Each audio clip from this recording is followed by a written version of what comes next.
এখন আপনাদেরকে শপথ বাক্য পাঠ করানো হবে। আপনারা অনুগ্রহ করে দাঁড়িয়ে শপথ পাঠ করার জন্য অনুরোধ করছি। আমি সংসদ সদস্য নির্বাচিত হইয়া সশ্রদ্ধ চিত্তে শপথ বা দৃঢ়ভাবে ঘোষণা করিতেছি যে আমি যে কর্তব্যভার গ্রহণ করিতে যাইতেছি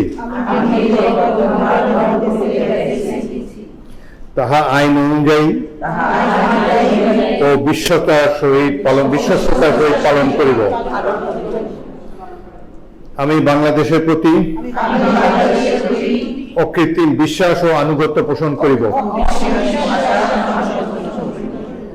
এবং সংসদ সদস্য রূপে আমার কর্তব্য পালনকে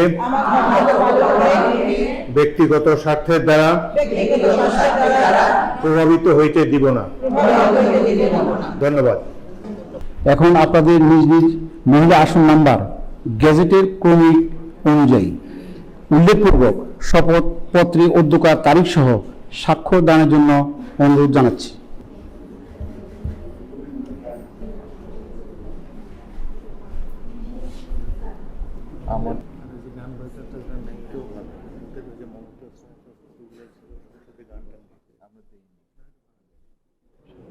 সকলকে ধন্যবাদ।